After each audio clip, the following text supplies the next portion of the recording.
આજે રેજિંગ આવી છે એપ્સ પ્લસ કોર.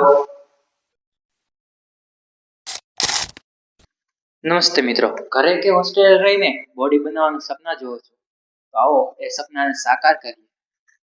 તો તમે પણ મારી જેમ હોસ્ટેલમાં રહો છો કે ઘરે રહો છો અને તમારું પણ એવું સ્વપ્ન છે કે હું પણ બોડી બનાવું, તો બોડી બનાવવા માટે શું જોઈએ? તમને એમ થતું હશે કે મારે વધારે પૈસા જોઈએ, કે તમને એમ થતું હોય કે બોડી બનાવવા માટે વધારે પૈસાની જરૂર પડતી હોય, પણ એવું નથી.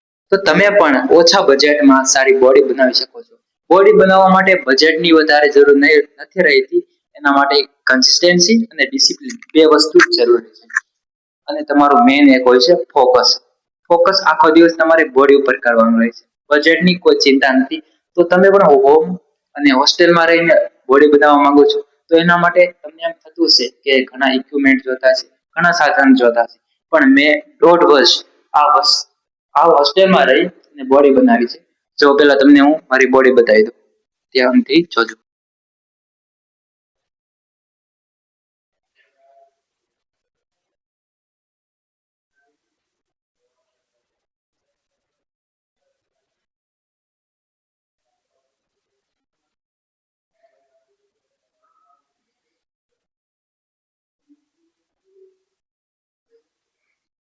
તો મિત્રો, આ ખાલી ડેમો હતો, મારી 1.5 વર્ષની મહેનત.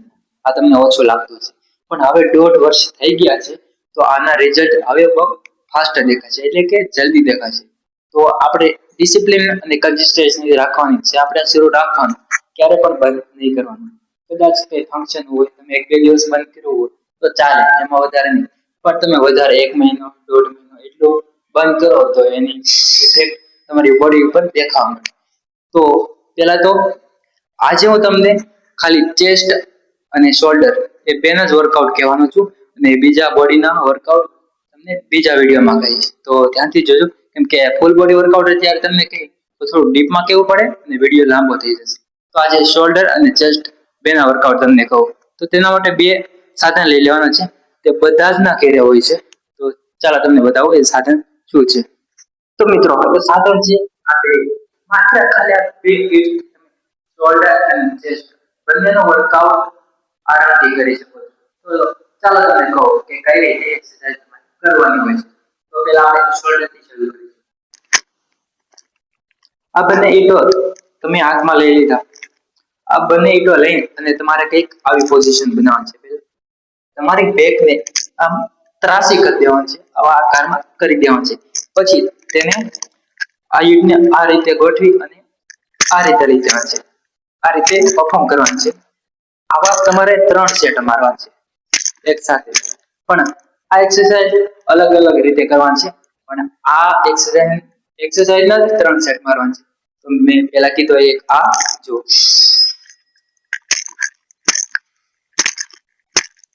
આ એક સેટ, અને બીજો તમને ઈટ કમ્ફર્ટેબલ લાગે તે રીતે તમે કરી શકો છો. જો બીજો સેટ એ જ પોઝિશન રાખવાનું છે બધામાં. આને આગળ લઈ જવાનું છે. જો આ રીતે અહીંયાથી ઉપર આ રીતે આગળ લઈ જવાનું છે. તો હવે ત્રીજી એક્સરસાઇઝ છે. તમે તે બેસીને કરશો તો તમને થોડોક વધારે ફાયદો થશે. જો મિત્રો, બેડ પર આ રીતે બેસ્યા પછી પગને વધારે આગળ લઈ લેવાનું છે અને હાથ નીચે જવા દેવાનું છે ઈટ લઈને. પછી તમારે આને આ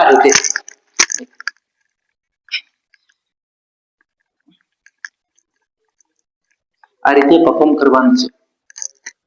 તો મિત્રો, આ થાય શોલ્ડરની પહેલી એક્સરસાઇઝ. એના આ રીતે 3 સેટ મારવાના છે. હવે તમને શોલ્ડરની બીજી એક્સરસાઇઝ કહું છું.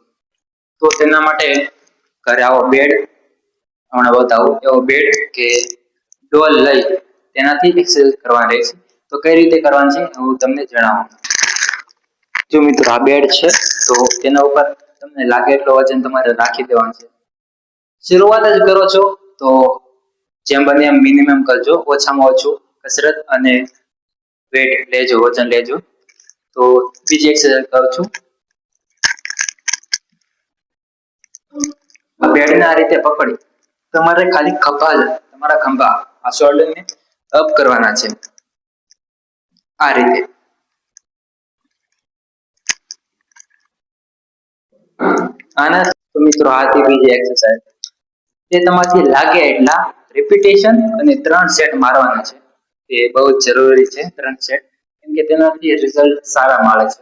ત્રીજી એક્સરસાઇઝ હું તમને કહું છું શોલ્ડરની, અને આ શોલ્ડરની લાસ્ટ એક્સરસાઇઝ છે, તમને કહું છું આવો. તો આ એક્સરસાઇઝ કરવા માટે તમારે થોડીક ઊંચી જગ્યા જોઈશે, અને ત્યાંથી જેમ કે આ બેડ ઉપર હું તમને પહેલા બતાવી દઉં. તો મિત્રો બેડ ઉપર પગ ચડાવી દીધા અને તમારા શરીરને આ પર્વતાસન એવું કંઈક છે યોગનું નામ એ કરવાનું છે, અને તમારા હાથ આ જે હથેળિયું છે તે તરફ તમારે ડોક લઈ જવાનું છે આ રીતે.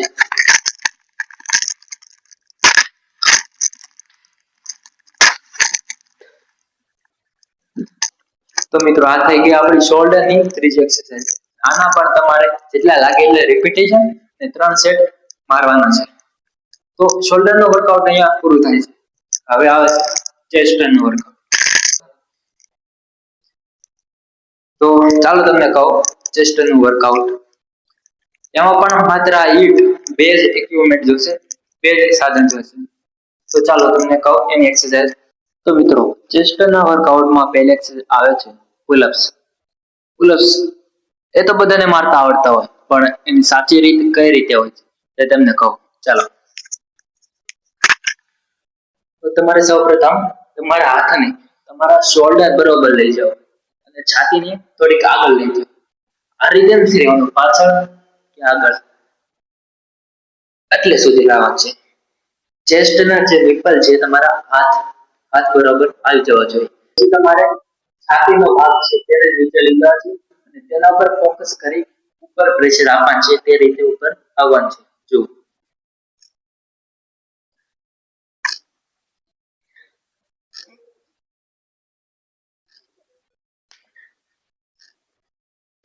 આ હતા નોર્મલ પુશઅપ અને ચેસ્ટની પહેલી એક્સરસાઇઝ. હજી અલગ અલગ રીતેથી તમારે પુશઅપ મારવાનું છે. તો તમારી કેપેસિટી જેટલી હોય એવા અલગ અલગ પ્રકારના તમારે પુશઅપ મારવાનું છે. જુઓ, નોર્મલ પુશઅપ આવે, ડાયમંડ પુશઅપ આવે, ડિક્લાઇન પુશઅપ આવે, અપર પુશઅપ આવે, એવા ઘણા પ્રકારના પુશઅપ આવે. એ તમને બધા કહી દઉં. આમાંથી 3 એક્સરસાઇઝ લેવાની છે, તેના રિપીટેશન અને 3 સેટ મારવાના છે. તો એક આ હતા નોર્મલ પુશઅપ. હવે તમને કહી દઉં ડાયમંડ પુશઅપ. તો ડાયમંડ પુશઅપ કરવા માટે તમારે હાથની આ રીતે સ્થિતિ રાખવાની છે. ચાલો બતાવો. આ રીતે હાથનો શેપ તમારે ડાયમંડ જેવો બનાવી દેવાનો છે. આ રીતે તેને નોર્મલ પુશઅપ નીચે લઈ જવાનું. પછી શોલ્ડરને હાથ બરોબર લઈ લેવાનું છે.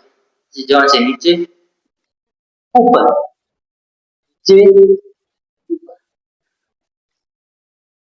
આ હતા ડાયમંડ પુશઅપ. હવે તમને કહું અપર પુશઅપ. અપર પુશઅપ કઈ રીતે મારવા, તો ચાલો તેનું કહું. તો મિત્રો અપર પુશઅપ મારવા માટે તમારા બેડની જેમ એક ઊંચી જગ્યા શોધી લેવાની છે. ત્યાં આ બેડ ઉપર પગ જવા દેવાનું છે અને હાથ રાખવાનું છે, તમારું શરીર નીચે જવા દેવાનું છે. તો આનાથી શું થશે કે ઉપરના જે ચેસ્ટ છે એના ઉપર વધારે પ્રેશર આવશે અને તે ચેસ્ટ તમારી બનશે. તો ચાલો તમને એક ડેમો બતાવી દઉં. આ રીતે પગ રાખવાનો છે ઉપર, પછી હાથ જવા દેવાનું છે નીચે. જુઓ, અને છાતીને તમારા હાથ બરોબર રાખવાની છે. છાતી અને શોલ્ડર બંને હાથ બરોબર હોવો જોઈએ. પછી જવાનું છે નીચે.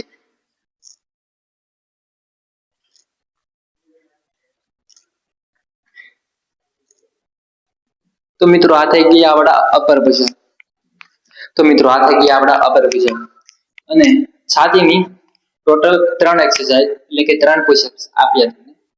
એમાંથી બધાનો એક એક સેટ મારી શકો, કે પછી એક પુશઅપના 2 સેટ રિપીટેશન થી કરી શકો. હવે તમને બીજી એક્સરસાઇઝ કહું છું. આમ તો ચોથી થાય, પણ પુશઅપ સિવાય બીજી એક્સરસાઇઝ એ તમારે ઈંટના મદદથી કરવાની છે. તો ચાલો તમને કહું કે કઈ રીતે કરવાની છે તમારે. મિત્રો નોર્મલી તમારે ઈંટને આ રીતે હાથમાં લઈ લેવાની છે. પછી એ કરવાનું છે કે આ હાથને આ ખભાના સીધમાં લઈ જવાનું છે. આ બાજુના ચેસ્ટને પ્રેસ કરતા, એટલે કે થોડુંક દબાણ આવશે એના પર. તો જુઓ આ રીતે થોડુંક દબાણ કરી આ ભાગ છે ને આ બાયસેપ છાતી અડાડી દેવાનું છે અને ત્યાંથી અપ કરવાનું છે. એથી અપ એ થાય. જો એનો સેટ કઈ રીતે મારવાનો, જો 1 2 પછી બંને હાથ 3. આ રીતે તમારે રિપીટેશન કરતું જવાનું છે અને આના 3 સેટ મારવાના છે. એના તમારે 3 સેટ મારવાના છે. તો ચેસ્ટની 4 એક્સરસાઇઝ કીધી મેં તમને અને શોલ્ડરની 3 એક્સરસાઇઝ કીધી. તો આજે તમને ખાલી ચેસ્ટ અને શોલ્ડરની એક્સરસાઇઝ કીધી છે. તો પછીના વિડીયોમાં હું તમને બેક અને બાયસેપની એક્સરસાઇઝ કરી કે તમને શેના વિશેની એક્સરસાઇઝ જોઈએ છે તે કમેન્ટ કરજો. હું તેની નેક્સ્ટ વિડીયો બનાવી એક્સરસાઇઝ. અને મિત્રો તમને એક વાત કહું, મોટી ભૂલ મારી પણ હતી. 1.5 વર્ષની મહેનત પણ વચાળે હોસ્ટેલ બંધ થાય એટલે ઘરે જવાનું હોય. મોસ્ટ ઓફ બધા વિદ્યાર્થીઓ ઘરે રહેતા હોય તો એવો ગાળો આવે જેમાં તમારે ઘરે જવાનું. તો ઘરે જઈને એવું થતું મારે કે કામ પર જવાનું હોય એટલે એક્સરસાઇઝ મૂકી દેતો. શરૂઆતમાં અહીંથી ત્યાં જતો ત્યારે કરતો, અઠવાડિયું મારે 1-2 વીક મારે બંધ થઈ જતી એક્સરસાઇઝ કેમ કે વધારે થાકી જવાતું. તો મેં બંધ કરી દેતો. રિઝલ્ટ ડાઉન થઈ જતા હતા. બોડી થોડી અનશેપમાં આવતી હતી. તો બોડી અનશેપમાં આવતી જતી. અને ફરીવાર તમને મારી બોડીનું કન્ડિશન અત્યારે કેવું છે અને હું હાલ આજે મારો બીજો દિવસ છે એક્સરસાઇઝ હોસ્ટેલમાં કરવાનો અને ઘરેથી આવ્યાનો ત્રીજો કે ચોથો દિવસ છે. તો અહીંયા સેટ થઈ આવું છે. બીજા દિવસે મેં એક્સરસાઇઝ શરૂ કરી દીધી છે અને અત્યારે વેકેશનમાં હું સ્કીપ કરીને આવ્યો છું વર્કઆઉટ કેમ કે બધો પ્લાન વિખાઈ ગયો હતો મારો. ખબર નહીં પણ તો તમને અત્યારની બોડી બતાવું. આમ તો તમારું કન્સિસ્ટન્સી વધારે સમયનું હોય છે, ડિસિપ્લિન હોય છે તો વધારે શેપ વિખાતું નથી અને રહે છે. તેનું લાઈવ ઉદાહરણ તમને બતાવી દઉં. તો વચ્ચે જોજો.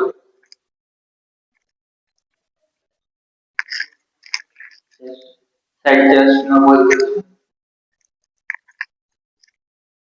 સાઈડ ચેસ્ટ ટ્રાઇસેપ્સ એ વધારે સારું છે મારું. પછી મારા લેગ્સ બતાવો.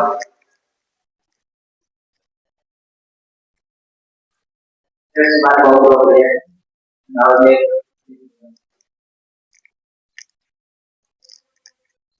આ છે લેગ કન્ડિશનમાં. અને અહીંયાથી તમે કટ જોઈ શકશો. અહીંયાથી તમે કટ જોઈ શકશો કઈ રીતે આવે છે. જે કહો તો મારું ટ્રેડ કમ્પ્લીટ થાય કેમ કે હું ઈચ્છતો હતો કે અહીંયા કટ આવે. ખૂબ અભ્યાસ જોઈ અને એપ્સ તો એપ્સની મારી સારી કન્ડિશન છે. જો એપ્સ પ્લસ કોર. મિત્રો તમને ગુજરાતીમાં વર્કઆઉટ એક્સરસાઇઝ કઈ રીતે પરફેક્ટ કરવા અને કઈ રીતે કરવા એ વિશે તમારે વધારે જાણકારી મેળવવી હોય તો આ ચેનલ ઉપર જોડાયા રહેજો. તો બધી એક્સરસાઇઝ હું હવે અપલોડ કરી. આજે તો અમે ખાલી ચેસ્ટ અને શોલ્ડરની વર્કઆઉટ અત્યારે અપલોડ કરી છે. તો આવતા દિવસમાં હું બેક બાયસેપ એમ કરતા બધા મસલની એક્સરસાઇઝ હું તમને કહીશ કઈ રીતે કરવાની. અને લોકો કહે છે કે ગુજરાતમાં રહી અને બોડી ના બનાવી શકાય. આ વાત ખોટી પાડવાની છે મિત્રો આપણે. તો જોડાઈ રહેજો અને લોકોને કહી દેજો કે ગુજરાતમાં રહી અને બોડી બનાવી શકાય છે અને સાવજ ખાલી ગુજરાતમાં જોવા મળે છે. તો આપણે સાવજ જેવી બોડી બનાવવાની છે.